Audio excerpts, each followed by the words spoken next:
ഫുട്ബോളിന്റെ ഈറ്റില്ലം എന്നാണല്ലോ അറിയപ്പെടുന്നത്. നമ്മളിൽ പലരും ചിന്തിച്ചിട്ടുണ്ടാവില്ലേ, ഫുട്ബോൾ വേൾഡ് കപ്പിലും അന്താരാഷ്ട്ര നിലവാരത്തിലും നമ്മുടെ സാന്നിധ്യം എന്തുകൊണ്ടില്ല എന്ന് പ്രസിദ്ധീകരിച്ച റാങ്ക് പട്ടികയിൽ 127ാമത് സ്ഥാനത്താണ് നമ്മുടെ ഇന്ത്യ നിൽക്കുന്നത്. ഇതിന്റെ എല്ലാ കാരണങ്ങൾ എന്താകും? അതിനായി നമുക്ക് ഒന്നാം സ്ഥാനത്ത് നിൽക്കുന്ന യൂറോപ്യൻ രാജ്യങ്ങളെ ഒന്നെടുത്ത് പരിശോധിക്കാം. ശക്തമായ ഫുട്ബോൾ പാരമ്പര്യവും വികസിത ലീഗുകളും മികച്ച അക്കാദമികളും ഫുട്ബോൾ ക്ലബ്ബുകളും യൂറോപ്പിനെ ശക്തിപ്പെടുത്തുന്നു. ആദ്യകാല വികസനവും ഫുട്ബോൾ പൈതൃകവും യൂറോപ്പിനുണ്ട്. ഉയർന്ന നിലവാരമുള്ള ലീഗുകളും സൗകര്യങ്ങളും യൂറോപ്യൻ ഫുട്ബോളിനെ മുൻനിരയിലേക്ക് എത്തിക്കുന്നു.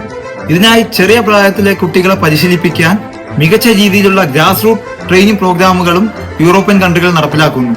ഇതിനായി വിവിധ ക്ലബ്ബുകളും സർക്കാരും ഗണ്യമായ പണം നിക്ഷേപിക്കുന്നു.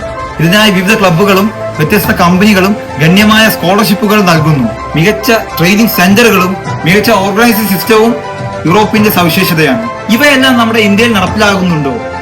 പരിപൂർണമായിട്ടും ക്രിക്കറ്റിന് പ്രാധാന്യം നൽകുന്ന ഒരു രാഷ്ട്രമാണ് നമ്മുടെ ഇന്ത്യ. അതിനായി ഗണ്യമായ രീതിയിൽ പണവും നിക്ഷേപിക്കുന്നുണ്ട്. അതിനായി ഗണ്യമായ രീതിയിൽ സ്റ്റേഡിയങ്ങളും ഇൻഫ്രാസ്ട്രക്ചറുകളും എല്ലാം ഡെവലപ്പ് ചെയ്യുന്നുണ്ട്. എന്നാൽ മറ്റു ഗെയിമുകളോ? നാട്ടിലെ കുരുന്നുകൾക്ക് കളിച്ചു വളരാൻ കളിസ്ഥലങ്ങളില്ല, അടിസ്ഥാന സൗകര്യങ്ങളൊന്നുമില്ല. കൂടാതെ കുട്ടികളെ കളിക്കളത്തിലേക്ക് അയക്കാൻ രക്ഷിതാക്കൾ വലിയ രീതിയിലുള്ള സാമ്പത്തിക ബുദ്ധിമുട്ടുകൾ നേരിടുന്നു. ഗവൺമെന്റ് കസ്റ്റഡിയിലുള്ള പല സ്റ്റേഡിയങ്ങളും പല ക്ലബ്ബുകൾക്കും പ്രൈവറ്റ് അക്കാദമികൾക്കും പാവപ്പെട്ട കുട്ടികൾക്കും ഉപയോഗിക്കാൻ അനുവദനീയമല്ല. ഇത്തരം കളിക്കളങ്ങൾ കുട്ടികൾ ഉപയോഗിക്കണമെങ്കിൽ മണിക്കൂറിന് വലിയ ഭീമമായ തുക റെന്റായി അടയ്ക്കേണ്ടതാണ്.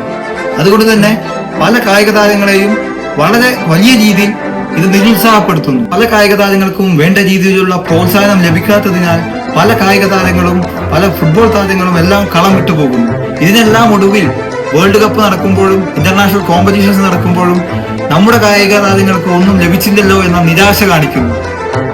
ഇതിനെല്ലാം ഒരു മാറ്റം വരികയാണെങ്കിൽ വരും കാലത്ത് നമ്മുടെ ഇന്ത്യക്കും വേൾഡ് കപ്പിലെല്ലാം പങ്കെടുക്കാവുന്നതാണ്.